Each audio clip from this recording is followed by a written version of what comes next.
지금 일본이 큰 충격에 빠졌습니다. 한국을 향해 핵심 부품 밸브를 쥐고 흔들던 일본이 단 3일 만에 한국에 고개를 숙였기 때문입니다.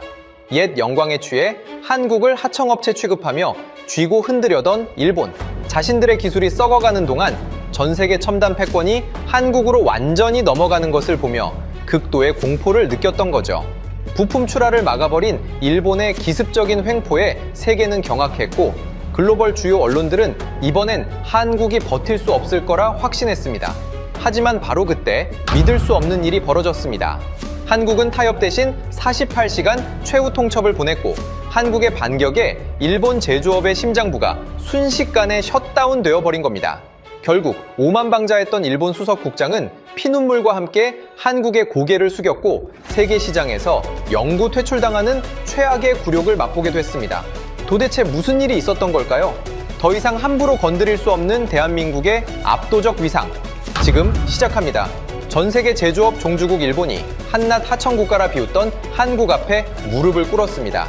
한국이 부품 공급을 끊은 게 아닙니다. 우리 일본이 끊었어요. 그런데 사흘 만에 부도 경고 문자가 일본 전역 하청업체에서 소나기처럼 쏟아졌습니다. 규슈 제1공장에 컨베이어 벨트가 끼기익 소리를 내며 멈춰 섰고요. 정작 끊긴 쪽은 한국이 아니라 우리였습니다. 어떻게 이런 말도 안 되는 역전이 벌어졌을까요? 그 답을 알려면 제네바의 어느 우아한 회의실로 돌아가야 합니다. 알프스가 내다보이고 한 잔에 수만 원짜리 커피 향이 맴돌던 그 살얼음판 같은 방으로요. 저는 구로다 야스히코입니다. 일본 첨단 소재 부품 연합회 수석국장으로 30년을 군림했습니다. 그날 저는 한국 대표단을 무릎 꿇리겠다며 그 방에 들어섰어요. 모욕적인 영상을 틀고 고철 부품 상자를 테이블에 내리치며 짐승처럼 굴었습니다. 제가 파고 있는 무덤이 누구의 것인지도 모른 채 말입니다. 회의실 문을 거칠게 연 건 저였습니다. 한국 측 단장이 자기 자리에 채 앉기도 전이었어요. 저는 인사 따위 건넬 생각이 없었습니다. 양손에 들고 있던 건 명함도 자료집도 아니었죠. 흙먼지가 새카맣게 앉은 고철 부품 상자였습니다. 며칠 전 규슈 창고 구석에서 일부러 골라온 녹슬고 비틀린 구형 부품들이었어요. 저는 그 상자를 마호가니 테이블 정중앙을 향해 두 손으로 힘껏 내리쳤습니다. 와장창. 둔탁한 쇳소리와 함께 테이블 위 찻잔이 깨졌습니다. 갈색 찬물이 새하얀 테이블보 위로 번지며 사방으로 튀었어요. 부서진 부품 조각들이 매끄러운 원목 위를 대구르르 굴렀죠. 방 안에 있던 사람들의 어깨가 일제히 움찔하는 게 보였습니다. 저는 그 반응이 만족스러웠어요. 협상이라는 건 첫 1분 안에 누가 위에 서 있는지 못을 박아야 하는 법이니까요. 바닥에는 한국 측 명패가 떨어져 있었습니다. 저는 구두코로 그 명패를 툭툭 차며 입을 열었어요. 오늘부로 부품 단가를 30% 올리지 않으면 당신들이 받을 물건은 딱 이 쓰레기들 뿐이오. 목소리에 일부러 힘을 실었습니다. 협상의 여지를 두는 말투가 아니었죠. 통보였습니다. 받아들이든지 아니면 내일 당장 공장 라인을 세우든지 그 두 가지밖에 없다는 걸 똑똑히 새겨주고 싶었어요.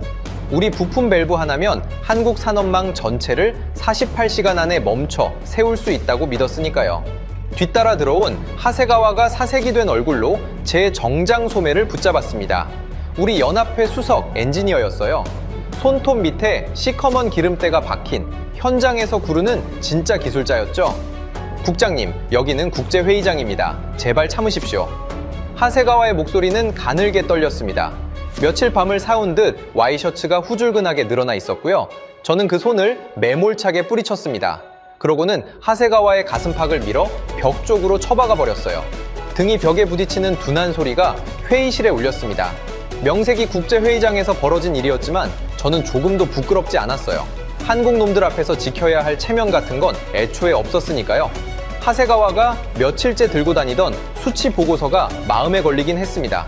한국의 생산 능력이 심상치 않다는 그 핏기 없는 얼굴의 경고가요. 저는 기술쟁이의 겁먹은 엄살이라 치부하고 귓등으로 흘려버렸습니다. 현장에서 쇠나 만지던 사람이 거대한 판의 흐름을 어찌 알겠습니까? 저는 리모컨을 들어 대형 스크린을 켰습니다. 정상적인 협상 자리라면 부품 명세서나 단가표를 띄웠겠죠.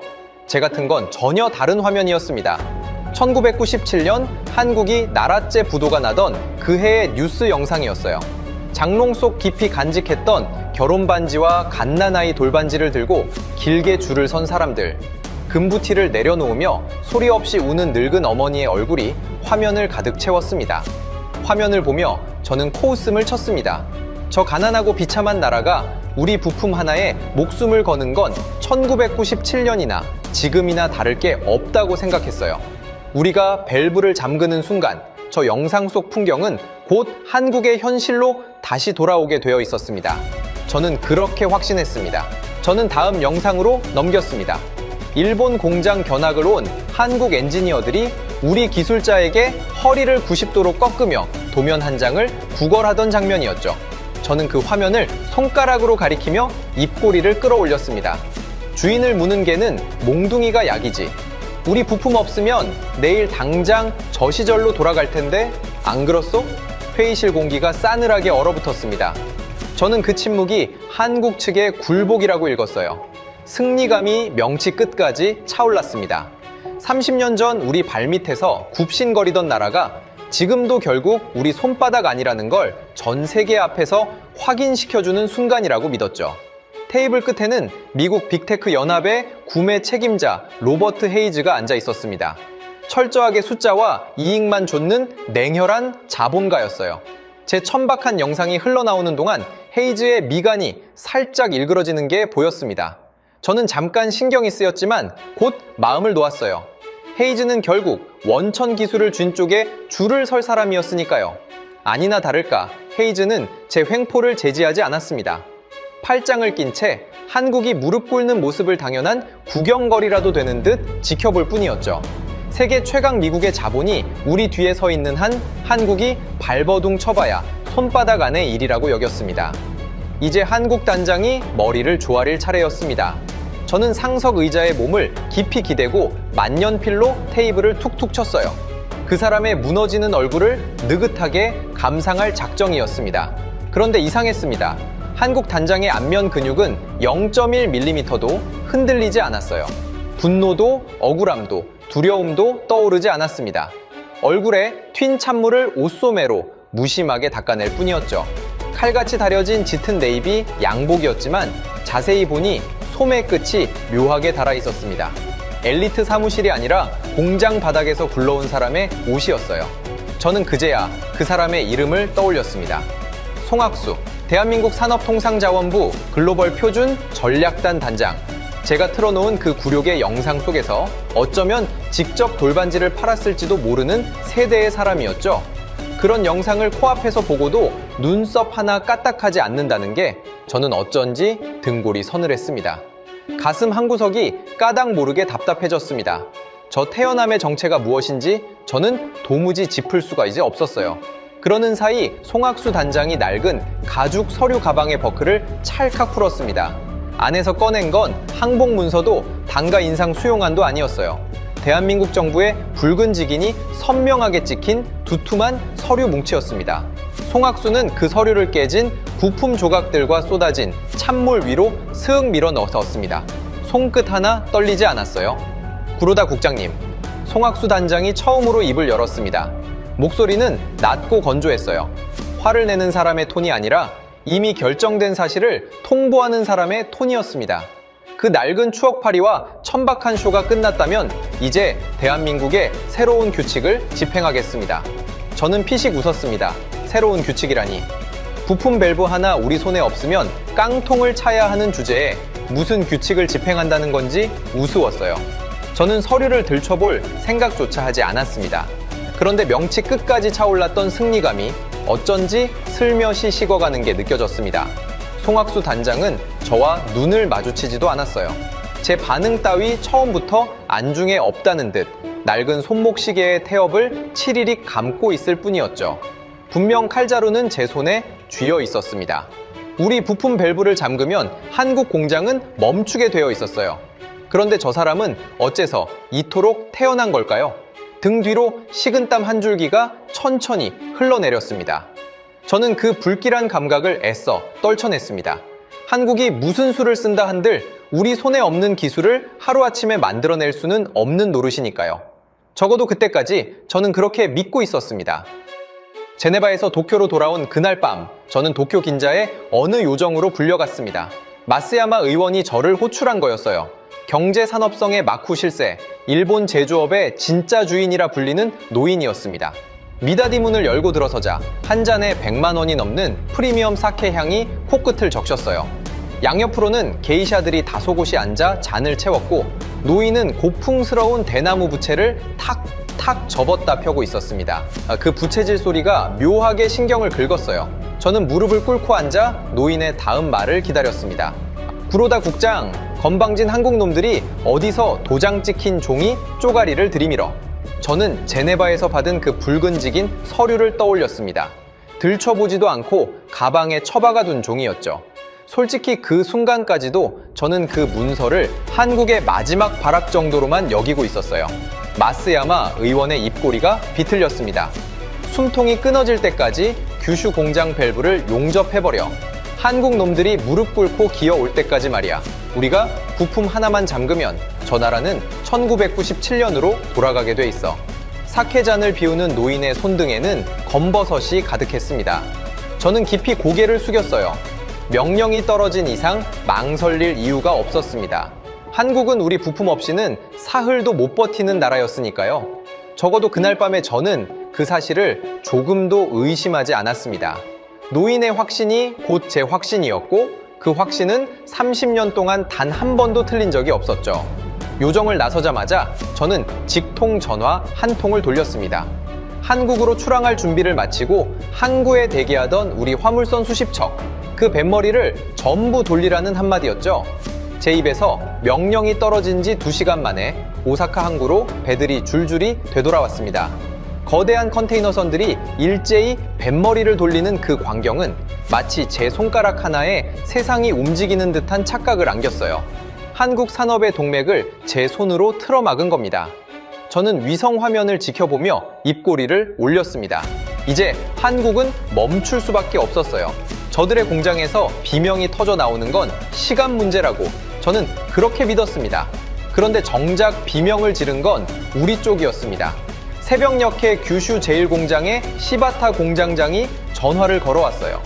국장님, 출항을 멈추면 만들어둔 물건이 갈 데가 없습니다. 악성 재고가 창고에 쌓이면 고관료만 수백억 원이에요. 이러다 우리가 먼저 말라 죽습니다. 평생을 메이드 인 재팬의 자부심으로 살아온 늙은 장인의 목소리가 가늘게 떨리고 있었습니다. 저는 그 떨림을 나약함이라 여겼어요. 현장에서 쇠나 만지는 사람은 큰 판을 보지 못하는 법이니까요. 저는 버럭 호통을 쳤습니다. 엄살 부리지 마. 한국이 엎드려 빌면 창고 보관료까지 싹 다 받아낼 거다. 며칠만 버텨. 수화기를 내려놓는 제 손끝에 짜증이 묻어났습니다. 시바타 공장장마저 겁을 먹다니요. 저들이 우리 부품을 받지 못해 발을 동동 구를 모습을 떠올리면 그깟 보관료쯤은 우스운 거였죠. 그 재고가 며칠 뒤 우리 목을 조르는 쇳덩어리가 될 줄은 그때의 저는 상상조차 하지 못했습니다. 문제는 한국이 발을 동동 구르지 않았다는 겁니다. 저는 송학수 단장에게 전화를 걸었습니다. 간이라도 볼 작정이었어요. 신호음만 길게 이어질 뿐 받지 않았습니다. 1번, 2번, 5번. 비서를 시켜도 마찬가지였죠. 한국 상황실은 기이할 만큼 고요했습니다. 화가 나서 거는 전화도, 살려달라 매달리는 전화도 없었어요. 그 침묵이 어쩐지 등골을 서늘하게 했습니다. 비명을 지르는 적보다 아무 소리도 내지 않는 적이 더 무서운 법이니까요. 저는 그 고요를 굴복의 침묵이라 애써 해석했습니다. 그래야만 잠이 올 것 같았거든요. 나중에 우리 정보망이 파악한 바로는 그 시각 송학수 단장은 빗발치는 우리 전화를 단 한 통도 받지 않고 있었습니다. 무표정한 얼굴로 오직 한 가지 작업만 했다더군요. 일본의 계약 위반 날짜와 멈춰선 물량을 한 줄 한 줄 건조하게 기록하는 일이었습니다. 분노가 아니라 장부였어요. 우리의 갑질을 빠짐없이 적어 내려가는 사형 명부였습니다. 한 줄이 채워질 때마다 우리 목에 감긴 밧줄이 한 칸씩 조여지고 있었던 거죠. 그런데도 저는 그 사실을 까맣게 모른 채 승리의 술잔만 기울이고 있었습니다. 그 무렵 묘한 소문이 제 귀에 들어왔습니다. 중국의 왕 회장이 한국에 은밀히 손을 내밀었다는 거였죠. 일본 대신 반값의 부품을 댈 테니 카타르 LNG선 수주를 넘기라는 미략을 팩스로 찔러 넣었다고요. 저는 잠깐 가슴이 철렁했습니다. 한국이 그 제안을 받으면 판이 복잡해지니까요. 그런데 돌아온 소식에 저는 허수음이 났습니다. 송악수 단장이 그 제안서를 읽지도 않고 통째로 파쇄기에 갈아버렸다는 거였어요. 일본도 중국도 한국에겐 똑같이 치워야 할 대상이라는 듯이 말입니다. 저는 그 의미를 그때는 헤아리지 못했습니다. 한국이 이미 누구의 도움도 필요 없는 자리에 올라섰다는 뜻이라는 걸요. 도쿄 본부에서도 비상이 걸렸다는 보고가 올라왔습니다. 한국 측 최고 법무 책임자 오정환이 두꺼운 가죽 바인더를 들고 움직이기 시작했다는 거였죠. 일본의 계약 위반 조항을 하나도 빠짐없이 추려서 위약금 청구 요건이 성립하는 항목만 147개를 스크린에 띄웠다고 했습니다. 147개라니요. 저는 보고서를 받아들고 코웃음을 쳤어요. 종이 쪼가리로 무슨 사형 집행을 한다는 건지 우습기만 했습니다. 법이라는 건 결국 힘 있는 자의 편이고 그 힘은 원천 기술을 쥔 우리에게 있다고 믿었으니까요. 저는 방역에 나섰습니다. 일본 언론과 로비스트를 총동원했어요. 한국 반도체가 부품 고갈로 내일이면 셧다운 직전이라는 기사를 전 세계에 뿌렸습니다. 가짜였지만 상관없었죠. 여론이라는 건 진실이 아니라 먼저 외친 쪽이 이기는 싸움이니까요. 시장이 흔들리면 한국 정부가 먼저 우리에게 전화를 걸어올 거라 확신했습니다. 기사가 퍼질수록 제 입가의 미소도 짙어졌어요. 기사가 퍼지던 그 밤 하세가와가 핏발선 눈으로 제 집무실 문을 박차고 들어왔습니다. 국장님, 위성 분석 결과가 이상합니다. 우리가 부품 밸브를 잠갔는데도 한국 평택 공장 가동률이 200%로 폭주하고 있어요. 멈추기는커녕 생산이 2배로 늘었습니다. 이게 말이 됩니까? 하세가와의 손에 들린 위성 사진이 부들부들 떨렸습니다. 저는 그 사진을 받아들지도 않았어요. 부품이 끊겼는데 가동률이 오른다는 건 물리 법칙을 거스르는 헛소리였으니까요. 머릿속에서는 단 하나의 결론만 떠올랐습니다. 하세가와가 며칠 밤을 새우다 헛것을 보고 있다는 거였죠. 저는 경비원을 불렀습니다. 이 미치광이를 끌어내 헛것을 보고 사람을 흔들고 있잖아. 하세가와가 끌려나가며 소리쳤습니다. 저들은 다른 부품으로 돌리고 있는 겁니다. 우리 게 아니라 자기들이 만든 부품으로요. 국장님, 제발 정신 차리세요. 이미 늦었을지도 모릅니다. 문이 쾅 닫혔습니다. 저는 그 말을 귓등으로 흘렸어요. 한국이 우리 손을 벗어나 자기 부품으로 라인을 돌린다니 10년은 걸릴 일이었습니다. 우리가 반세기 넘게 쌓아 올린 기술을 저 나라가 몇 년 만에 따라잡았을 리 없다고 저는 단정했죠. 그 단정이 제 눈을 가린 가장 두꺼운 벽이었다는 걸 저는 끝내 알아차리지 못했습니다. 그날 밤늦게 저는 도쿄 집무실 정중강에 걸어둔 감사패를 오래도록 올려다봤습니다. 1998년 굽신거리던 한국 정부에게서 받아낸 기술협력 감사패였어요.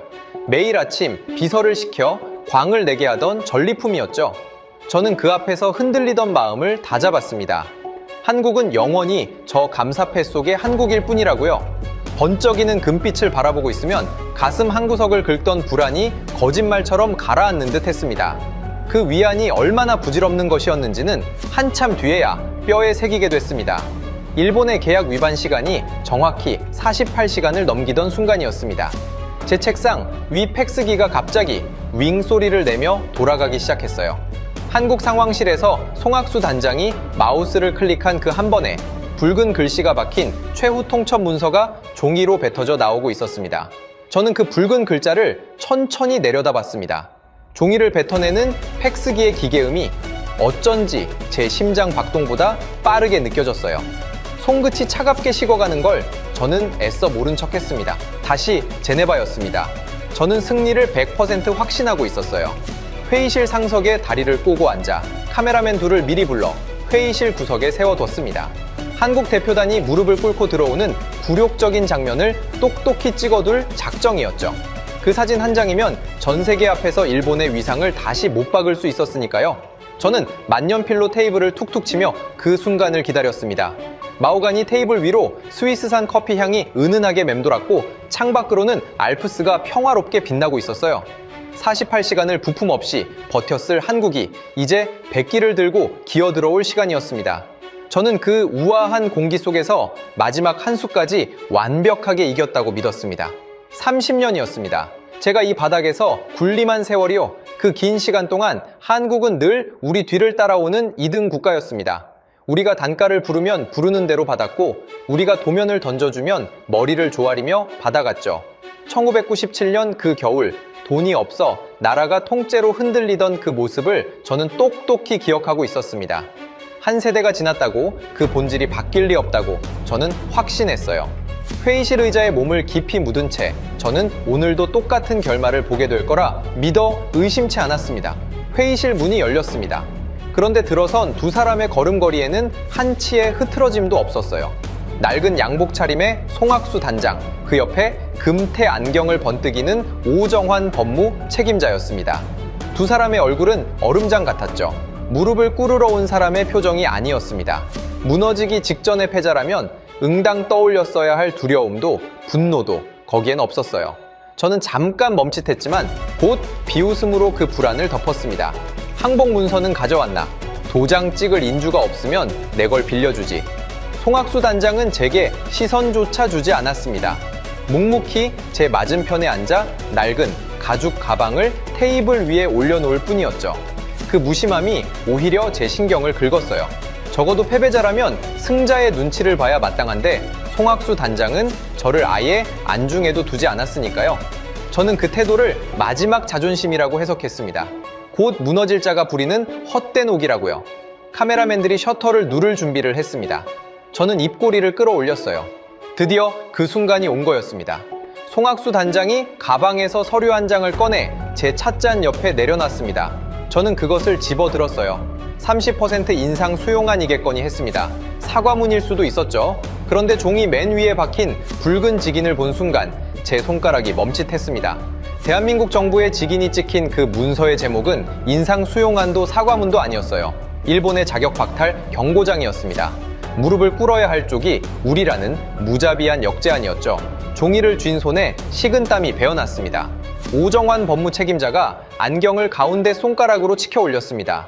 그러고는 기계에서 흘러나오는 듯한 쇳소리 톤으로 문서를 또박또박 읽어 내려가기 시작했어요. 높낮이 하나 없는 그 목소리가 우아한 회의실의 공기를 차갑게 갈랐습니다. 첫째, 기존 단가 100% 유지, 인상은 없습니다. 저는 코웃음을 쳤습니다. 단가를 올리러 온 우리에게 거꾸로 동결을 통보하다니요. 인상을 거부하는 정도가 아니라 동결을 우리에게 명령하는 어조였어요. 갑과 을이 완전히 뒤바뀐 문장이었죠. 저는 그게 한국의 허세라고 생각했습니다. 칼자루도 쥐지 못한 자가 부리는 마지막 허세요. 둘째, 한국이 완성한 차세대 반도체와 디스플레이 독자 규격을 무조건 수용할 것. 손에 쥔 종이가 미세하게 구겨지는 게 느껴졌습니다. 우리에게 한국 규격을 받아들이라니요. 스승에게 제자의 교본을 외우라는 소리였죠. 그 한 줄을 듣는 순간 가슴 한 구석이 까닭 모르게 서늘해졌습니다. 한국이 독자 규격을 완성했다는 전제 자체가 제가 알던 세상과 어긋나 있었으니까요. 셋째, 불이행 시 기존 계약을 전면 파기하고 글로벌 공급망 진입 자격을 영구히 박탈함. 오정환의 목소리에는 높낮이가 없었습니다. 분노도 협박도 없는 그저 정해진 사실을 읽는 목소리였어요. 그 무미건조함이 회의실을 찬물처럼 얼려버렸습니다. 셔터를 누르려던 카메라맨들조차 숨을 죽였죠. 영구 박탈이라니. 저들이 지금 누구한테 그런 말을 하는 건지 저는 귀를 의심했습니다.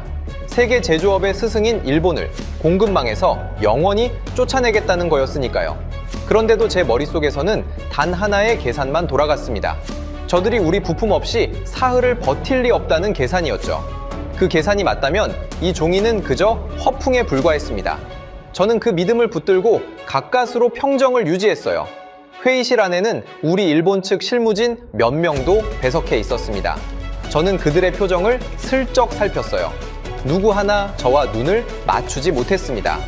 다들 고개를 숙인 채 손에 든 자료만 만지작거리고 있었죠. 그 모습이 저를 더 불안하게 만들었습니다. 제 편이어야 할 사람들조차 이미 무언가를 알고 저처럼 큰 소리 치지 못하는 것 같았으니까요. 저는 애써 그 불길한 느낌을 떨쳐냈습니다. 얼굴이 불그락 푸르락 달아오르는 게 스스로도 느껴졌습니다. 관자놀이의 핏줄이 불끈거렸어요. 저는 테이블 위로 손을 뻗어 그 종이를 찢어버리려 했습니다. 이 미친놈들이 지금 누구한테 협박질이야. 종이의 한쪽 귀퉁이가 제 손에서 북 찢겨 나갔습니다. 그런데 송학수 단장은 종이가 찢기든 말든 눈 하나 깜짝하지 않았어요. 막지도 화내지도 않았습니다. 찢어진 종이쯤은 다시 출력하면 그만이라는 듯 표정 하나 변하지 않았죠. 그저 자신의 낡은 손목시계를 들어 올리더니 태엽을 치리릭 치리릭 감기 시작했습니다. 그 작은 쇳소리가 회의실 전체를 가득 채웠어요. 저는 어쩐지 그 소리에 등골이 오싹해졌습니다. 분노를 토해내는 사람보다 말없이 시계 태엽을 감는 사람이 더 무서울 수 있다는 걸 그때 처음 알았어요. 송학수 단장이 처음으로 고개를 들었습니다. 그러고는 제 동공을 똑바로 응시했어요. 그 눈빛에는 미움도 통쾌함도 없었습니다. 저를 한 명의 인간으로조차 보지 않는, 그저 처리해야 할 절차를 바라보는 눈이었죠. 마치 고장난 기계의 전원을 내리기 직전의 기술자 같은 눈빛이었습니다. 저는 그 시선 앞에서 숨이 턱 막혔어요. 부로다 국장님, 지금 이 시각부터 정확히 72시간입니다. 송학수 단장의 목소리는 낮고 건조했습니다. 1초의 연장도 단 1원 단위의 협상도 이 테이블엔 존재하지 않습니다. 72시간 안에 저 3가지 조항에 서명하지 않으면 셋째 한기 그대로 집행됩니다. 저는 찢다 만 종이를 손에 쥔 채 멍하니 서 있었습니다.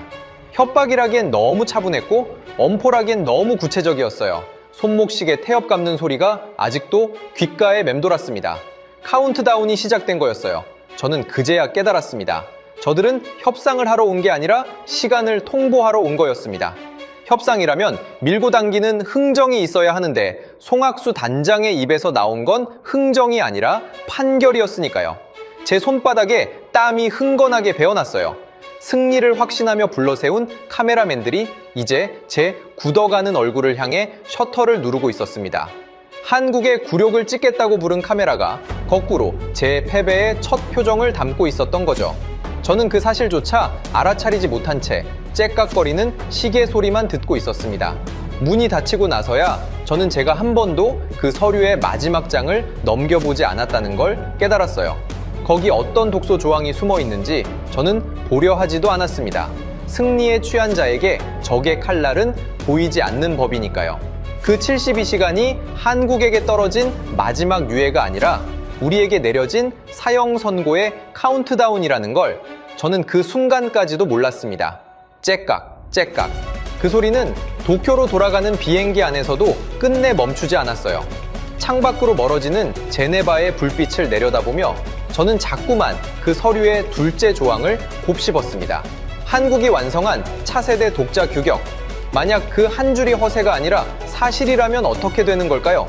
생각이 거기까지 미치자 가슴이 답답하게 조여왔습니다. 저는 고개를 세차게 저었어요. 그럴 리 없다고, 그건 절대 가능한 일이 아니라고 스스로를 다그쳤죠. 그렇게라도 하지 않으면 그 72시간을 버텨낼 자신이 없었으니까요. 제네바에서 도쿄로 돌아오는 비행기 안에서 저는 한숨도 자지 못했습니다. 손목시계 태엽 감는 소리가 환청처럼 따라붙었어요. 눈을 감으면 송학수 단장의 그 무표정한 눈빛이 떠올랐고 눈을 뜨면 캄캄한 창밖에 제 일그러진 얼굴이 비쳤습니다.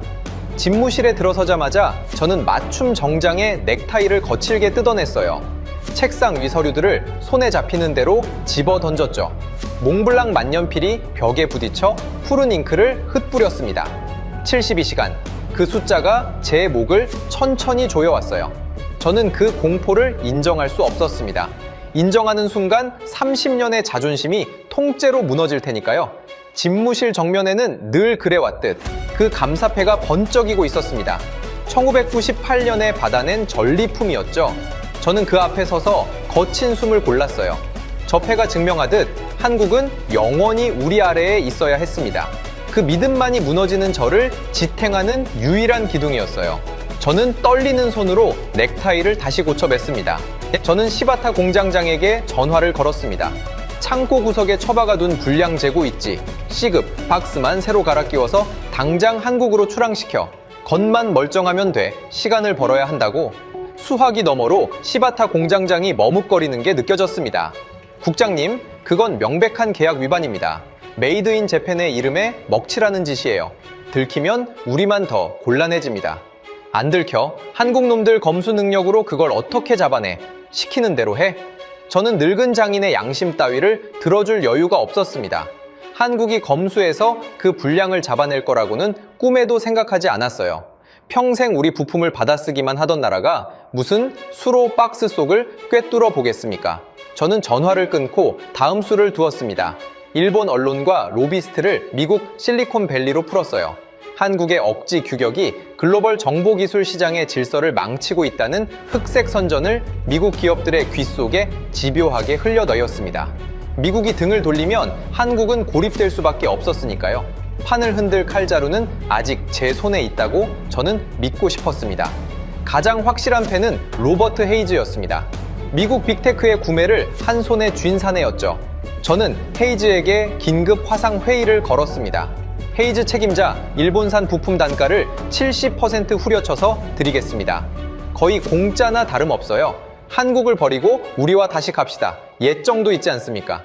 저로서는 자존심을 통째로 내던진 굴욕적인 제안이었습니다. 70% 인하라니 도쿄의 마쓰야마 의원이 알면 뒤집어질 일이었죠. 그런데 그 굴욕을 감수할 만큼 저는 절박했습니다. 화면 너머의 헤이즈가 빙긋 웃었어요. 구로다 국장님, 그 제안 아주 흥미롭네요. 그런데 한 가지 알려드릴 게 있습니다. 지금 이 통화, 송학수 단장님도 옆에서 다 듣고 계세요. 제 심장이 쿵 내려앉았습니다. 화면 한쪽으로 카메라가 천천히 돌아가자 팔짱을 낀 송학수 단장의 모습이 잡혔어요. 무표정한 얼굴로 저를 바라보고 있었습니다. 헤이즈가 제 굴욕적인 제안을 처음부터 끝까지 스피커폰으로 한국 측에 전부 들려주고 있었던 겁니다. 동맹을 갈라놓으려던 제 마지막 수가 거꾸로 두 사람 앞에서 제 밑바닥을 까발린 셈이었죠.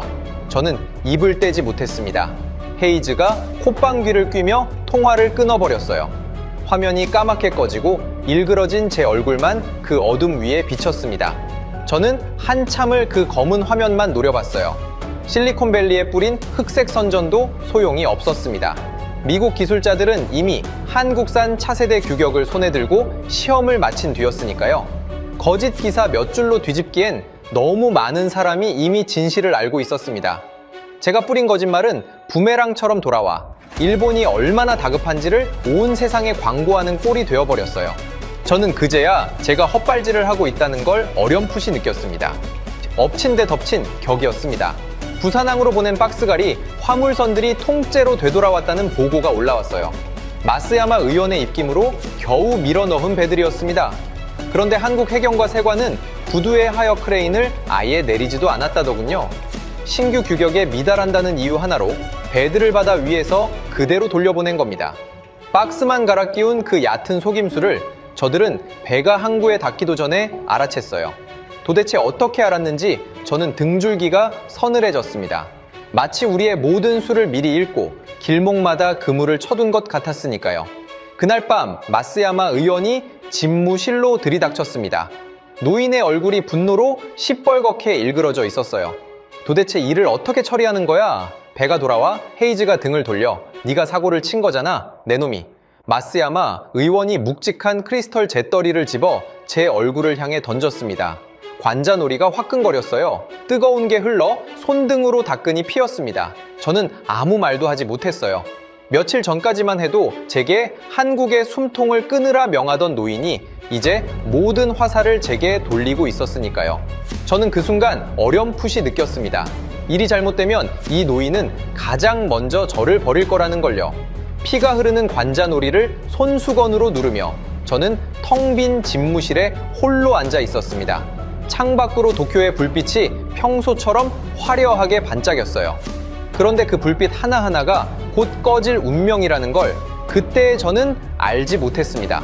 저는 마지막 남은 시간 동안 무엇을 해야 할지조차 가늠하지 못한 채 그저 시계 초침이 돌아가는 소리만 듣고 있었죠. 남은 시간이 24시간도 채 되지 않았을 때 하세가와가 제 앞에 무릎을 꿇었습니다. 국장님, 우린 이미 10년이 뒤처졌습니다. 한국은 빚을 내서라도 공장을 짓는 미친 나라예요. 불황에도 모두가 비웃을 때도 멈추지 않고 다음 세대를 준비한 나라란 말입니다. 지금 무릎 꿇지 않으면 일본 제조업은 끝납니다. 제발, 제발 한국의 조건을 받으세요. 하세가와의 눈에서 굵은 눈물이 뚝뚝 떨어졌습니다. 저는 그 절규를 듣고 싶지 않았어요. 그 말이 사실일까봐 두려웠으니까요. 하세가와가 한국의 압도적인 신규 규격 문서를 일본 언론에 전부 폭로하겠다고 했을 때 저는 끝내 이성을 잃었습니다. 양심 선언이라니요. 그건 일본을 배신하는 짓이었죠. 저는 하세가와를 산업 스파이로 몰아 경찰에 넘겨버렸습니다. 끌려가는 하세가와의 등을 발로 짓밟으며 소리쳤어요. 대일본제국의 사전에 굴종이란 없어. 너 같은 배신자가 일본을 망치는 거야. 그런데 그렇게 소리치는 제 두 손은 사시나무처럼 덜덜 떨리고 있었습니다. 저 스스로도 그 떨림을 멈출 수가 없었어요. 어쩌면 저는 하세가와를 짓밟은 게 아니라 하세가와의 입을 빌려 터져 나오려는 제 안의 진실을 짓밟고 있었는지도 모릅니다. 끌려나가던 하세가와가 마지막으로 저를 돌아봤어요. 원망도 분노도 아닌 다 끝났다는 체념의 눈빛이었습니다. 그 눈빛이 가슴 한복판에 모처럼 박혔어요. 데드라인 종료를 1시간 남겨두고 저는 결국 송학수 단장에게 전화를 걸었습니다. 공포가 자존심을 완전히 집어삼킨 순간이었죠. 며칠 전까지 짐승처럼 굴던 제 목소리가 이제 비굴하게 갈라져 있었습니다. 당하는 그쪽 말대로 유지하겠소. 그러니 제발 위약금 조항만, 그 영구 박탈 조항만 빼고 다시 얘기합시다. 한 번만, 딱 한 번만 기회를 주시오. 수화기 너머에서는 한참 동안 아무 대답도 없었습니다. 그 침묵이 제네바 회의실에서 들었던 그 침묵과 똑같았어요. 저는 숨을 죽이고 대답을 기다렸습니다. 침묵 끝에 들려온 건 송학수 단장의 목소리가 아니었어요. 뚜벅뚜벅. 대리석 바닥을 울리는 구두 발소리. 저승사자처럼 한 걸음씩 다가오는 오정환 법무 책임자의 발소리뿐이었습니다. 저는 수화기를 귀에 댄 채 그 발소리를 듣고 또 들었어요. 협상은 이미 끝났고 이제 집행만 남았다는 걸 그 발소리가 대신 말해주고 있었습니다. 저는 천천히 수화기를 내려놓았어요. 손이 너무 떨려서 제대로 내려놓지도 못했습니다. 1시간. 이제 우리에게 남은 건 단 1시간이었어요. 저는 그 1시간 안에 무엇이라도 해야 한다는 걸 알았지만 정작 할 수 있는 건 아무것도 없었습니다. 칼자루를 쥐고 있다 믿었던 그 손에는 어느새 아무것도 남아있지 않았으니까요. 데드라인 종료를 10분 앞두고 저는 제네바 회의실로 뛰어들었습니다. 넥타이는 비뚤어졌고 와이셔츠는 식은 땀으로 흠뻑 젖어 있었어요. 머리는 며칠째 감지 못해 떡이 졌고 관자놀이엔 마스야마 의원이 남긴 상처가 거뭇하게 말라붙어 있었습니다. 며칠 새 10년은 늙은 몰골이었죠. 회의실에 들어선 저는 체면이고 뭐고 내던지고 송학수 단장 앞에 두 손을 짚었습니다. 다시 테이블에 앉읍시다. 조건을 조정할 수 있잖소. 우리가 양보하겠소. 얼마든지 양보하겠다고. 우리 일본이 그동안 한국에 베푼 정을 생각해서라도 한 번만. 송학수 단장은 의자에서 등조차 떼지 않았습니다. 저를 쳐다보지도 않은 채 턱짓으로 오정환 법무 책임자에게 신호를 보냈을 뿐이었죠. 그 작은 턱짓 하나가 사형 집행을 명하는 신호처럼 느껴졌습니다. 저는 그제야 알았어요. 제가 어떤 말을 쏟아내든 이 방에서는 단 한 글자도 받아들여지지 않으리라는 걸요.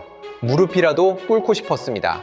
며칠 전 한국이 무릎 꿇는 사진을 찍겠다며 카메라맨을 세워뒀던 바로 그 자리였어요. 그 자리에서 이제 제가 무릎을 꿇어야 할 처지가 된 겁니다. 저는 입술을 깨물었습니다. 자존심과 공포가 제 안에서 마지막 싸움을 벌이고 있었어요. 결국 이긴 건 공포였습니다.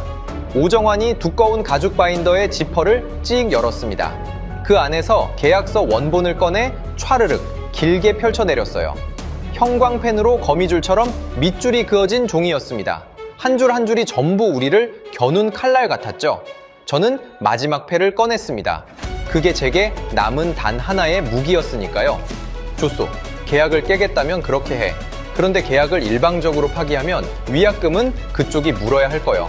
수십억 달러짜리 계약이야. 그 돈 한국이 감당할 수 있겠어. 나라 살림이 거덜날 텐데. 큰 소리를 쳤지만 사실 그게 제 마지막 돈가줄이었습니다. 위약금 폭탄이야말로 제가 쥔 단 하나의 무기였으니까요. 한국이 그 천문학적인 돈이 무서워서라도 협상 테이블로 돌아올 거라고 저는 마지막 희망을 걸었습니다. 오정환이 펜 끝으로 계약서 뒷면에 한 조항을 가리켰어요. 표준 전환 페널티 조항입니다. 사전 고지된 독점 표준안에 동의를 거부한 당사자는 위약금 청구권 자체가 소멸됩니다. 귀사가 받을 돈은 0원입니다. 0원이라니 제 머릿속이 새하얘졌습니다. 위약금을 받기는커녕 청구할 권리조차 사라진다는 거였어요. 그 조항은 처음부터 우리를 겨냥해 파놓은 함정이었습니다. 제가 휘두르려던 칼이 알고 보니 제 목을 겨눈 칼이었던 거죠. 저는 그 조항을 몇 번이고 다시 읽었습니다. 글자가 눈에 들어오지 않았어요. 며칠 전 회의실에서 끝까지 넘겨보지 않았던 그 마지막 장에 바로 이 함정이 숨어 있었던 겁니다. 저는 그 마지막 장을 넘겨보지 않은 제 오만을 저주했습니다. 승리에 취해 적이 내민 칼날을 거들떠보지도 않은 대가가 이렇게 돌아온 거였죠. 한국은 처음부터 이 모든 걸 설계해두고 있었습니다. 우리가 갑질을 하면 할수록 그 갑질이 고스란히 저들의 위약금 면제 사유로 차곡차곡 쌓이도록 말입니다. 제가 휘두른 칼이 매서울수록 제 목을 더 깊이 베는 구조였어요. 환불 불가, 글로벌 표준, 연동 페널티, 자동, 영구 박탈. 오정환이 독소 조항들을 무미건조하게 읽어내렸습니다. 감정 하나 실리지 않은 그 목소리가 망치질처럼 제 머리를 내리쳤어요. 저는 개거품을 물고 발악했습니다. 이딴 억지사기 조항을 국제사회가 인정할 줄 알아? 이건 강도짓이야. 명백한 강도짓이라고. 제 고함이 우아한 회의실 벽에 부딪혀 공허하게 메아리 쳤습니다. 그런데 송학수 단장도 오정환도 표정 하나 바뀌지 않았어요. 강도라는 제 외침이 무색하게 정작 강도질을 해온 쪽은 30년 내내 우리 일본이었으니까요. 대답 대신 오정환이 리모컨을 눌렀습니다. 회의실 전면 스크린에 거대한 화면이 떠올랐어요. 한국 평택과 기흥 반도체 공장의 내부 폐쇄회로 화면이었습니다. 저는 그 화면을 보고 비웃으려 했어요. 부품이 끊겼으니 공장 라인이 텅 비고 창고엔 먼지만 쌓여 있을 거라 확신했으니까요. 그런데 화면 속 풍경에 제 숨이 턱 막혔습니다. 텅 비기는커녕 컨베이어 벨트가 미친 듯이 돌아가고 있었어요. 라인은 환하게 불을 밝힌 채 단 1초의 빈틈도 없이 가동되고 있었습니다. 그 위를 덮은 건 우리 일본산 부품이 아니었어요. 한 번도 본 적 없는 완벽하게 매끈한 한국산 차세대 독자 규격 부품들이었죠. 끝도 없이 쏟아져 나오고 있었습니다. 화면 한 구석에서는 우리가 그토록 자랑하던 일본산 구형 부품들이 폐기물 컨테이너에 쓰레기처럼 처박히고 있었어요. 한때 세계를 호령하던 부품들이 한낱 산업, 폐기물로 분류되어 버려지고 있었던 겁니다. 저는 비틀비틀 뒷걸음질을 쳤습니다. 다리에 힘이 풀려 의자 등받이를 붙잡았어요. 하세가와가 끌려나가며 외쳤던 그 말이 그제야 머릿속을 강타마했습니다. 저들은 다른 부품으로 돌리고 있다는 그 말, 헛소리가 아니었어요. 한국은 이미 우리 없이 돌아가고 있었습니다. 우리가 밸브를 잠근 그 순간에도 저들의 공장은 단 1초도 멈추지 않았던 거예요. 제 눈동자가 지진이라도 난 듯 흔들렸습니다. 평택 공장의 가동률이 200%라던 그 보고, 미치광이의 헛소리라며 사람을 끌어냈던 제가 진짜 미치광이였던 겁니다. 우리가 10년은 걸린다 믿었던 그 기술을 한국은 이미 완성의 창고를 가득 채워두고 있었어요. 그것도 모두가 불황이라며 허리띠를 졸라매던 그 시절에 남몰래 수율 10%의 지옥을 묵묵히 뚫고서 말입니다. 우리가 한국을 비웃으며 술잔을 기울이는 동안 저들은 이를 악물고 다음 세상을 짓고 있었던 거죠. 그 사실 앞에서 저는 제가 얼마나 우스운 착각 속에 살아왔는지를 깨달았습니다. 화면 속에서는 흰 방진복을 입은 한국 엔지니어들이 분주히 움직이고 있었습니다. 누구 하나 우리 일본을 신경 쓰는 기색이 없었어요. 우리가 부품을 끊든 말든 저들에겐 이미 아무 상관없는 일이 되어버린 거죠. 우리는 여전히 저들의 목줄을 쥐고 있다 믿었는데 정작 저들은 그 목줄을 진작에 끊어내고 저만치 앞서가 있었던 겁니다. 비웃음의 대상은 한국이 아니라 끝까지 그 사실을 보지 못한 저였습니다. 오정환이 책상 위로 빨간색 사인펜 하나를 또르르 굴렸습니다. 뚜껑까지 친절하게 열어서 제 구두코 앞으로 툭 서명하라는 거였어요. 저는 그 펜을 멍하니 내려다봤습니다. 이제 제게 남은 선택지는 그 종이에 손을 떠는 것뿐이었으니까요. 펜을 향해 뻗은 제 손이 제 것이 아닌 것처럼 떨렸습니다. 30년간 수많은 계약서에 거침없이 사인하던 그 손이었어요. 그런데 이 한 장 앞에서 손가락 하나 제대로 움직이질 않았습니다. 굴종이란 없다고 그렇게 외쳤던 제가 이제 굴종에 서명을 하려고 펜을 줍고 있었던 거죠. 입안이 바싹 말라 침조차 삼킬 수 없었어요. 국제상거래중재위원회 특별규정 제14항. 사전 고지된 독점 표준안 동의를 거부할 경우 기존 위약금 청구권은 즉각 소멸된다. 오정환이 마지막 조항을 읽고는 무심하게 손목시계를 확인했습니다. 회의실 벽의 디지털 시계가 72시간의 끝을 향해 째깍거리고 있었어요. 빨간 숫자가 한 칸씩 줄어들 때마다 제 심장도 한 번씩 내려앉았습니다. 저는 그 빨간 펜을 주우려 손을 뻗었어요. 손가락이 덜덜 떨려 펜이 자꾸만 미끄러졌습니다. 명치 끝에서부터 차오르던 그 오만한 승리감은 이제 어디에도 남아있지 않았어요. 남은 건 시멘트처럼 굳어가는 공포뿐이었죠. 저는 그 차가운 회의실 바닥에서 처음으로 제 패배를 온몸으로 받아들이기 시작했습니다. 그런데 그 순간에도 저는 가장 중요한 한 가지를 놓치고 있었습니다. 저들이 제게 펜을 쥐어준 건 정말로 서명할 기회를 주기 위해서가 아니라는 걸요. 회의실 벽의 시계는 어느새 마지막 1분을 향해 달려가고 있었습니다. 저는 그 빨간 숫자를 올려다보며 떨리는 손으로 펜촉을 종이 위로 가져갔어요. 펜촉이 종이에 닿기까지의 그 짧은 거리가 마치 천길 낭떠러지처럼 아득하게 느껴졌습니다.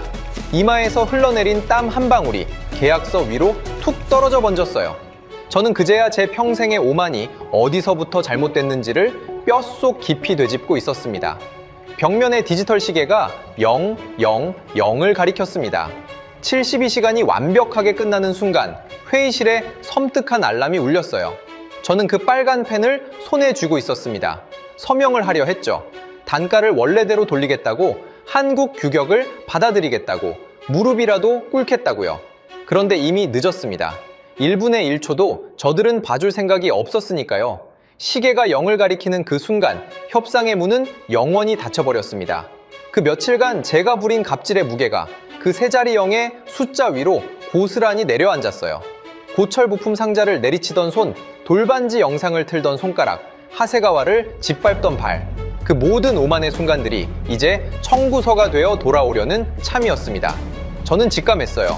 다음 순간 벌어질 일이 제 상상의 범위를 한참 벗어나 있으리라는 걸요. 송학수 단장이 노트북 앞에 앉았습니다. 눈 하나 깜빡이지 않았어요. 자판 위에는 붉은 스티커가 붙은 엔터키 하나가 있었습니다. 한번 누르면 되돌릴 수 없는 사형 집행 버튼 같은 것이었죠. 송학수 단장의 손가락이 천천히 그 위에 올라갔습니다. 저는 저도 모르게 손을 뻗으며 소리쳤어요. 잠깐만. 도장 찍겠소. 원래 단가로 찍겠다고. 위약금도 다 물겠소. 제발 그것만은. 송학수 단장은 제 말을 듣지 않았습니다. 제 비명 따위는 애초에 들리지도 않는다는 듯 붉은 엔터키를 쾅 하고 내리찍었어요.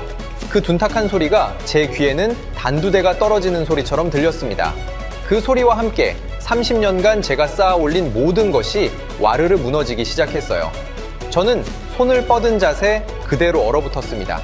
시간이 멈춘 것 같았지만 정작 멈춘 건 시간이 아니라 일본의 모든 공장이었죠. 그 즉시 스크린에 떠있던 전 세계 항만의 숫자들이 일제히 핏빛으로 물들었습니다. 일본산 부품 납품 인증 코드 수만 개가 동시에 붉은색으로 바뀌며 전면 차단됐어요. 우리가 전 세계에 부품을 댈 수 있는 통로가 단 한 번의 엔터키로 모조리 닫혀버린 겁니다. 화면 가득 번지는 그 붉은색이 마치 일본 제조업의 피처럼 보였습니다. 저는 그 광경을 멍하니 바라볼 수밖에 없었어요. 붉게 물든 건 항만 코드만이 아니었습니다. 도쿄와 오사카, 나고야로 이어지는 일본 산업의 모든 거래망이 동시에 멈춰섰어요.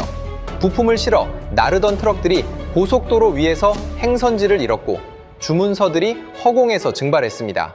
한 나라의 제조업 심장이 단 한 번의 엔터키에 멎어버리는 광경을 저는 실시간으로 지켜보고 있었던 거죠. 그 모든 게 제 손에서 시작된 일이라는 사실이 저를 더 깊은 나락으로 끌어내렸습니다. 제 주머니 속 스마트폰이 미친 듯이 진동하기 시작했습니다. 일본 전역 하청 업체들이 보낸 문자였어요. 부품을 팔 곳이 사라졌다는 당장 부도 직전이라는 비명 같은 경고들이 소나기처럼 쏟아졌습니다. 화면 가득 채워지는 붉은 글자들에 제 손이 덜덜 떨렸어요. 수십 년을 우리 그늘 아래서 묵묵히 부품을 깎아온 장인들의 절규가 그 작은 화면 안에 빼곡히 담겨 있었습니다. 그 모든 비극의 반가쇠를 당긴 건 다름 아닌 저였죠. 규슈의 시바타 공장장에게서 전화가 걸려왔습니다. 늙은 장인의 목소리가 오열로 갈라져 있었어요. 국장님, 한국 서버에서 우리가 통째로 튕겨나갔습니다. 인증 코드가 막히니까 시스템 전체가 마비됐어요. 컨베이어 벨트가 평생 단 하루도 안 멈추던 그 벨트가 지금 멈췄습니다. 사람들이 다 손을 놓고 멍하니 서 있어요. 저는 수동으로라도 돌리라고 목이 터져라 소리쳤습니다. 시바타 공장장이 떨리는 손으로 비상 제어반을 열었다더군요. 그런데 기계가 일본인의 명령을 듣지 않았습니다. 한국이 새로 덮어 씌운 글로벌 표준 인공지능 프로토콜이 우리의 접근 권한 자체를 원천 차단해버린 거였어요. 우리 손으로 만들고 우리 손으로 키운 그 공장이 이제 우리 명령을 거부하는 먹통 덩어리가 되어버린 겁니다. 세상의 표준이 한국으로 넘어간 순간 그 표준을 따르지 않는 우리 기계들은 한낱 고철이 되어버린 거죠. 시바타 공장장의 통곡이 수화기 너머로 끝없이 이어졌습니다. 저는 그 늙은 장인에게 아무 말도 해줄 수가 없었어요. 며칠만 버티면 한국이 무릎 꿇을 거라던 제 호언장담이 이제 와 얼마나 부끄러운 거짓말이었는지 알았으니까요. 평생 메이드 인 재팬의 자부심으로 살아온 사람의 마지막 일터를 제가 제 손으로 꺼버린 겁니다. 수화기를 쥔 손이 부들부들 떨렸어요. 저는 결국 한마디도 잊지 못하고 전화를 끊었습니다. 저는 다리가 풀려 회의실 바닥에 털썩 주저앉았습니다. 떨어뜨린 빨간 펜이 발치에 굴러다녔어요. 저는 그 펜을 향해 짐승처럼 기어갔습니다. 마지막 한 줄기 희망이라도 붙들고 싶었으니까요. 도장 찍겠다. 원래 단가로 그쪽 조건 다 받겠다고. 한 글자만 쓰게 해줘. 저는 펜을 주워 서류에 서명하려 했습니다. 71시간 59분 59초. 1초만 빨랐어도 무언가 달라졌을까요? 펜촉을 종이에 갖다 댔습니다. 그런데 종이 위에는 아무 자국도 남지 않았어요. 저는 다시 눌렀습니다. 손에 힘을 잔뜩 주고 몇 번이나 그었어요. 여전히 아무것도 그어지지 않았죠. 그 빨간 펜에는 애초에 잉크가 한 방울도 들어있지 않았던 겁니다. 저는 멍하니 그 텅 빈 펜을 바라봤습니다. 오정환이 처음부터 잉크 없는 펜을 굴려준 거였어요. 서명할 기회 따위 저들은 단 한순간도 줄 생각이 없었던 겁니다. 협상은 처음부터 존재하지 않았어요. 72시간이라는 시간도 빨간 펜도 전부 제가 스스로 무너지는 모습을 끝까지 지켜보기 위한 장치였을 뿐이었죠. 저들은 제가 발버둥치다 제풀에 쓰러지는 그 과정을 그저 조용히 기록하고 있었던 겁니다. 등줄기를 타고 식은땀이 주르륵 흘러내렸어요. 저는 그제야 제가 처음부터 끝까지 저들의 손바닥 안에서 놀아났다는 걸 깨달았습니다. 문득 제네바 회의실에서 송학수 단장이 보였던 그 무표정이 떠올랐어요. 제가 고철 상자를 내리치고 모욕적인 영상을 틀어도 눈썹 하나 까딱하지 않던 그 얼굴, 분노가 아니라 침묵으로 일관하던 그 태도, 그건 패배자의 무력함이 아니라 모든 패를 이미 쥔 자의 여유였던 겁니다. 저는 그 여유를 비웃었고 그 비웃음이 곧 제 무덤이 되었어요. 오정환이 일본 측 계약서 뭉치를 집어 들었습니다. 이미 법적 효력을 잃어 휴지나 다름없는 종이였죠. 오정환은 그것을 제 눈앞에서 보란 듯이 쓰레기통에 쳐넣었습니다. 종이 뭉치가 통바닥에 떨어지는 둔탁한 소리가 유난히 크게 들렸어요. 그러고는 바닥에 주저앉은 저를 내려다봤습니다. 경멸도 아니고 동정도 아닌 그저 다 끝난 일을 확인하는 눈빛이었어요. 소리치고 협박하는 빌런보다 그 무심한 눈빛이 수백 배는 더 무서웠습니다. 송학수 단장이 자리에서 천천히 일어났습니다. 흐트러진 옷매무새를 가다듬고 낡은 가죽 가방을 챙겼어요. 그러고는 뒤도 돌아보지 않은 채 회의실 문을 향해 또박또박 걸어갔습니다. 문을 나서기 직전 송학수 단장이 걸음을 멈추고 한마디를 남겼어요. 당신들이 그렇게 오만하게 쥐고 흔들던 그 밸브는 이제 우리 시스템에 연결조차 되지 않는 영원한 고철 덩어리가 되었습니다. 그 한마디를 끝으로 문이 닫혔습니다. 송학수 단장은 끝내 저를 돌아보지 않았어요. 회의실에는 잉크 없는 빨간 펜을 쥔 저만 덩그러니 남았습니다. 제 손가락 사이로 그 펜이 힘없이 굴러떨어졌어요.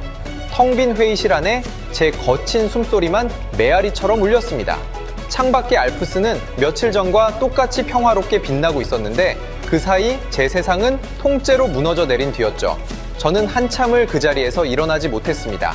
잉크 없는 펜이 발치해서 저를 비웃듯 굴러다녔어요. 저는 그것을 다시 주울 힘조차 없었습니다. 며칠 전까지만 해도 세계 제조업을 호령한다 믿었던 사내가 이제 텅 빈 회의실 바닥에서 빈 펜 하나를 내려다보며 떨고 있었어요. 저는 어렴풋이 알았습니다. 이건 끝이 아니라 더 끔찍한 무언가의 시작일 뿐이라는 걸요. 진짜 지옥은 도쿄로 돌아간 뒤에 저를 기다리고 있었습니다. 멀리서 들려오던 알람 소리가 멎고 회의실은 무덤처럼 고요해졌어요. 그 고요 속에서 저는 제가 잃은 것이 단지 한 번의 협상이 아니라는 걸 천천히 실감했습니다. 회의실 바닥에서 저는 실성한 사람처럼 기어다녔습니다. 휴지통에 처박힌 우리 계약서를 무슨 부적이라도 되는 양 다시 주우려고요. 그때 홀에 대형 스크린이 켜졌습니다. 미국 로버트 헤이즈의 긴급 기자회견 생중계였어요. 저는 기어가던 자세 그대로 고개를 들어 화면을 올려다 봤습니다. 무릎으로 기던 제 모습이 통유리에 흐릿하게 비쳤어요. 세계 제조업을 호령하던 수석국장의 마지막 모습이 휴지통을 뒤지는 초라한 거짓골이었던 겁니다. 헤이즈는 전 세계 기자들 앞에 섰습니다. 수백 개의 카메라 플래시가 헤이즈를 향해 터졌어요. 손에는 우리 일본산 구형 부품 명세서가 들려 있었죠. 헤이즈가 그 명세서를 천천히 들어 올리더니 갈기갈기 찢어 허공에 흩뿌렸습니다. 일본은 끝났습니다. 오늘부로 우리는 낡은 일본 규격을 완전히 버리고 100% 한국산 독자 규격을 전면 채택합니다. 저는 화면을 향해 힘없이 손을 뻗었습니다. 며칠 전까지만 해도 제게 줄을 서 있던 사내였어요. 제가 70% 인하를 제안하며 매달렸던 바로 그 헤이즈였죠. 그런데 헤이즈는 거기서 멈추지 않았습니다.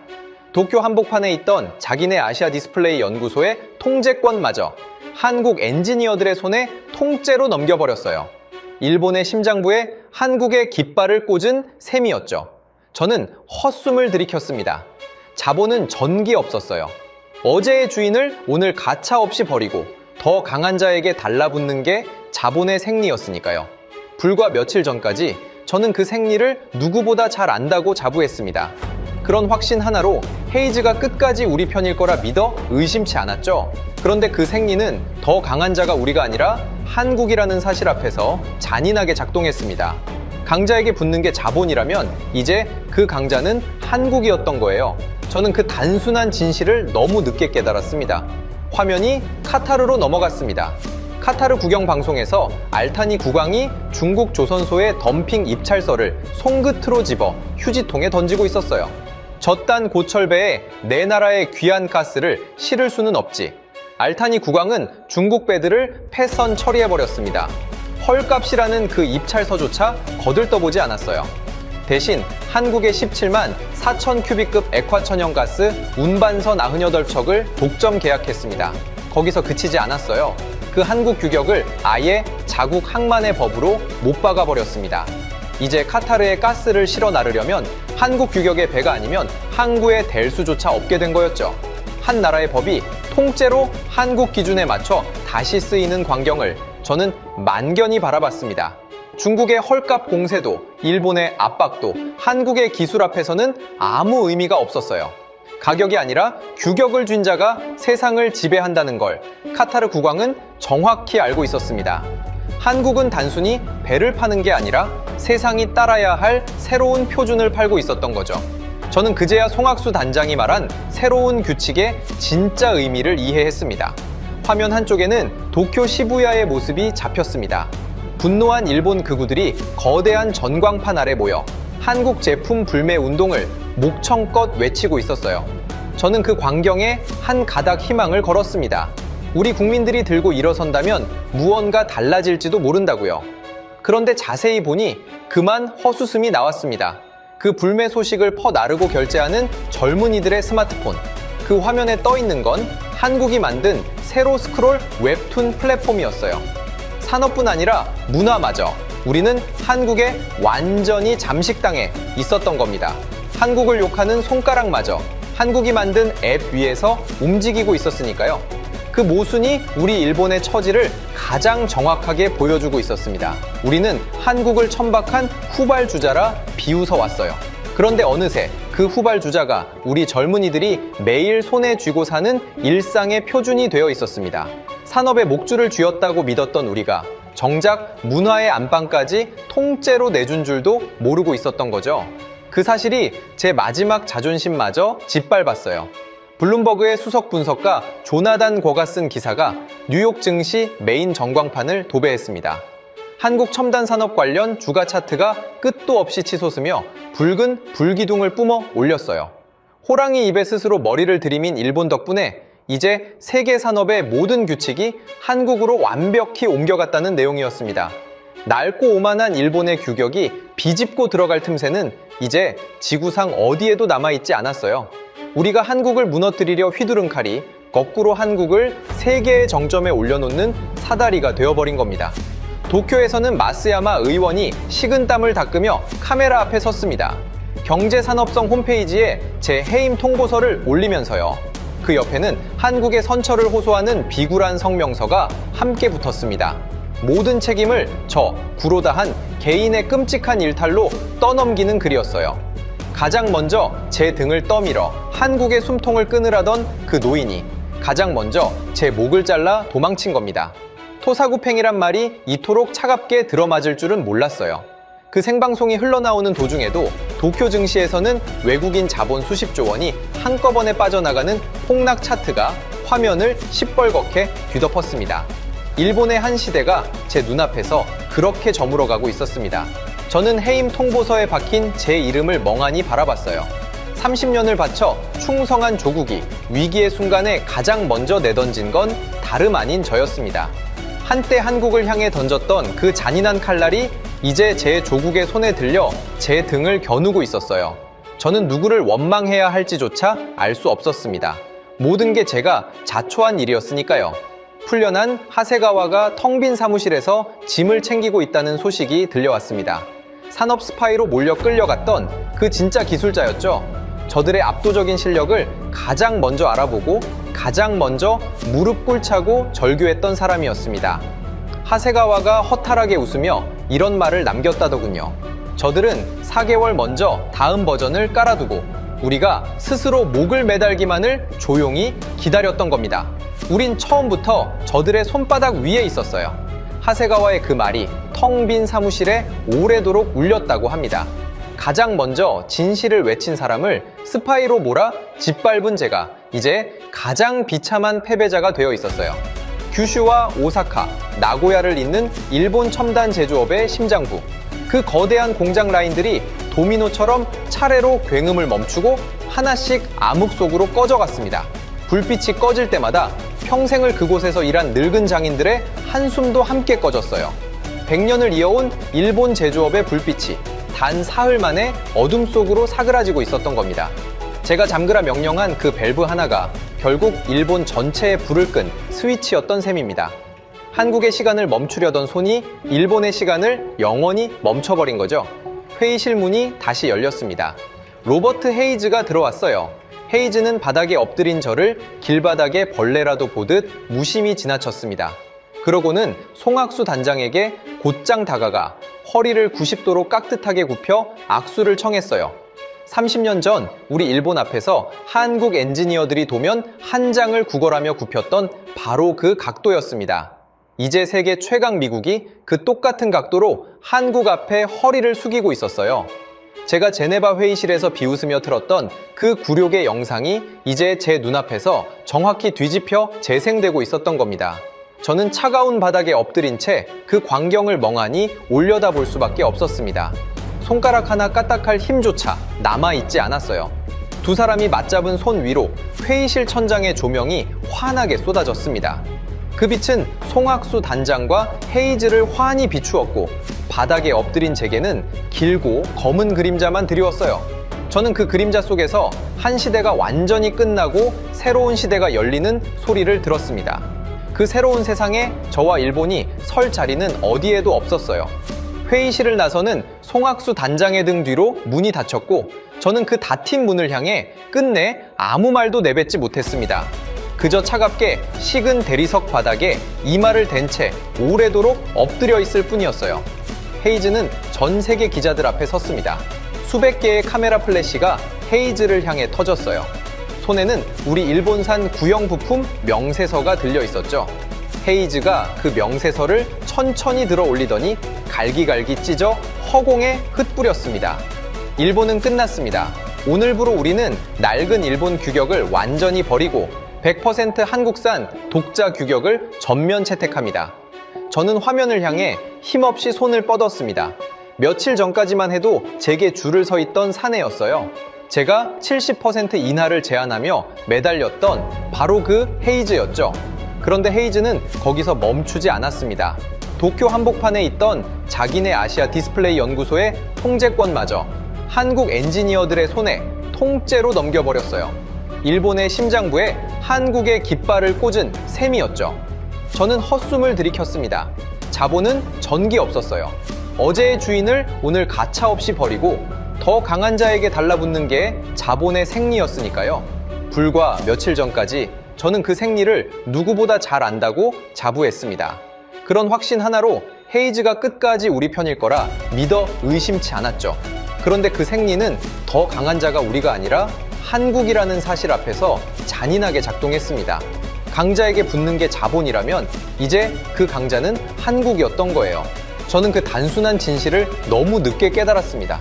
화면이 카타르로 넘어갔습니다. 카타르 국영 방송에서 알타니 국왕이 중국 조선소의 덤핑 입찰서를 손끝으로 집어 휴지통에 던지고 있었어요. 저딴 고철배에 내 나라의 귀한 가스를 실을 수는 없지. 알타니 국왕은 중국 배들을 패선 처리해버렸습니다. 헐값이라는 그 입찰서조차 거들떠보지 않았어요. 대신 한국의 17만 4천 큐빅급 액화천연가스 운반선 98척을 독점 계약했습니다. 거기서 그치지 않았어요. 그 한국 규격을 아예 자국 항만의 법으로 못 박아버렸습니다. 이제 카타르에 가스를 실어 나르려면 한국 규격의 배가 아니면 항구에 댈 수조차 없게 된 거였죠. 한나라의 법이 통째로 한국 기준에 맞춰 다시 쓰이는 광경을 저는 만견히 바라봤습니다. 중국의 헐값 공세도 일본의 압박도 한국의 기술 앞에서는 아무 의미가 없었어요. 가격이 아니라 규격을 준 자가 세상을 지배한다는 걸 카타르 국왕은 정확히 알고 있었습니다. 한국은 단순히 배를 파는 게 아니라 세상이 따라야 할 새로운 표준을 팔고 있었던 거죠. 저는 그제야 송악수 단장이 말한 새로운 규칙의 진짜 의미를 이해했습니다. 화면 한쪽에는 도쿄 시부야의 모습이 잡혔습니다. 분노한 일본 극우들이 거대한 전광판 아래 모여 한국 제품 불매 운동을 목청껏 외치고 있었어요. 저는 그 광경에 한 가닥 희망을 걸었습니다. 우리 국민들이 들고 일어선다면 무언가 달라질지도 모른다고요. 그런데 자세히 보니 그만 헛웃음이 나왔습니다. 그 불매 소식을 퍼나르고 결제하는 젊은이들의 스마트폰. 그 화면에 떠 있는 건 한국이 만든 세로 스크롤 웹툰 플랫폼이었어요. 산업뿐 아니라 문화마저 우리는 한국에 완전히 잠식당해 있었던 겁니다. 한국을 욕하는 손가락마저 한국이 만든 앱 위에서 움직이고 있었으니까요. 그 모순이 우리 일본의 처지를 가장 정확하게 보여주고 있었습니다. 우리는 한국을 천박한 후발주자라 비웃어 왔어요. 그런데 어느새 그 후발주자가 우리 젊은이들이 매일 손에 쥐고 사는 일상의 표준이 되어 있었습니다. 산업의 목줄을 쥐었다고 믿었던 우리가 정작 문화의 안방까지 통째로 내준 줄도 모르고 있었던 거죠. 그 사실이 제 마지막 자존심마저 짓밟았어요. 블룸버그의 수석 분석가 조나단 거가 쓴 기사가 뉴욕 증시 메인 전광판을 도배했습니다. 한국 첨단 산업 관련주가 차트가 끝도 없이 치솟으며 붉은 불기둥을 뿜어 올렸어요. 호랑이 입에 스스로 머리를 들이민 일본 덕분에 이제 세계 산업의 모든 규칙이 한국으로 완벽히 옮겨갔다는 내용이었습니다. 낡고 오만한 일본의 규격이 비집고 들어갈 틈새는 이제 지구상 어디에도 남아있지 않았어요. 우리가 한국을 무너뜨리려 휘두른 칼이 거꾸로 한국을 세계의 정점에 올려놓는 사다리가 되어버린 겁니다. 도쿄에서는 마스야마 의원이 식은땀을 닦으며 카메라 앞에 섰습니다. 경제산업성 홈페이지에 제 해임 통보서를 올리면서요. 그 옆에는 한국의 선처를 호소하는 비굴한 성명서가 함께 붙었습니다. 모든 책임을 저 구로다한 개인의 끔찍한 일탈로 떠넘기는 글이었어요. 가장 먼저 제 등을 떠밀어 한국의 숨통을 끊으라던 그 노인이 가장 먼저 제 목을 잘라 도망친 겁니다. 토사구팽이란 말이 이토록 차갑게 들어맞을 줄은 몰랐어요.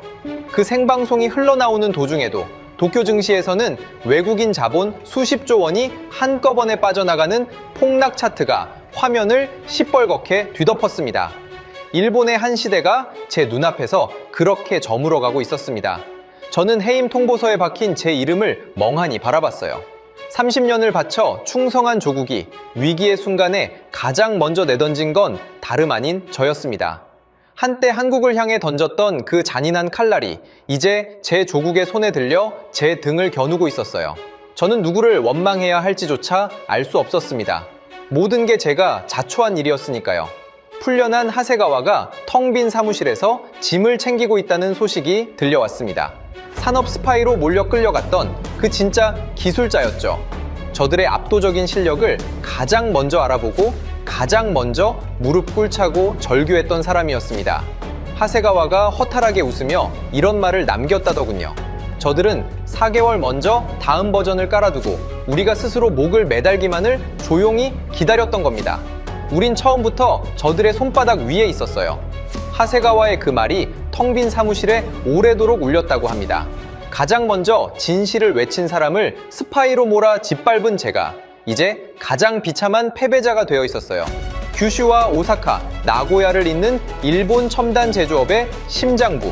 그 거대한 공장 라인들이 도미노처럼 차례로 굉음을 멈추고 하나씩 암흑 속으로 꺼져갔습니다.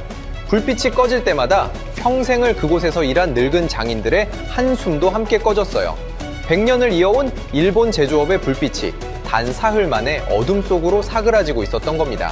제가 잠그라 명령한 그 밸브 하나가 결국 일본 전체의 불을 끈 스위치였던 셈입니다. 한국의 시간을 멈추려던 손이 일본의 시간을 영원히 멈춰버린 거죠. 회의실 문이 다시 열렸습니다. 로버트 헤이즈가 들어왔어요. 헤이즈는 바닥에 엎드린 저를 길바닥에 벌레라도 보듯 무심히 지나쳤습니다. 그러고는 송악수 단장에게 곧장 다가가 허리를 90도로 깍듯하게 굽혀 악수를 청했어요. 30년 전 우리 일본 앞에서 한국 엔지니어들이 도면 한 장을 구걸하며 굽혔던 바로 그 각도였습니다. 이제 세계 최강 미국이 그 똑같은 각도로 한국 앞에 허리를 숙이고 있었어요. 제가 제네바 회의실에서 비웃으며 틀었던 그 굴욕의 영상이 이제 제 눈앞에서 정확히 뒤집혀 재생되고 있었던 겁니다. 저는 차가운 바닥에 엎드린 채 그 광경을 멍하니 올려다볼 수밖에 없었습니다. 손가락 하나 까딱할 힘조차 남아있지 않았어요. 두 사람이 맞잡은 손 위로 회의실 천장의 조명이 환하게 쏟아졌습니다. 그 빛은 송악수 단장과 헤이즈를 환히 비추었고 바닥에 엎드린 제게는 길고 검은 그림자만 드리웠어요. 저는 그 그림자 속에서 한 시대가 완전히 끝나고 새로운 시대가 열리는 소리를 들었습니다. 그 새로운 세상에 저와 일본이 설 자리는 어디에도 없었어요. 회의실을 나서는 송악수 단장의 등 뒤로 문이 닫혔고 저는 그 닫힌 문을 향해 끝내 아무 말도 내뱉지 못했습니다. 그저 차갑게 식은 대리석 바닥에 이마를 대인 채 오래도록 엎드려 있을 뿐이었어요. 오늘 영상은 여기까지입니다. 영상이 재밌으셨다면 구독과 좋아요 부탁드립니다. 시청해주셔서 감사합니다.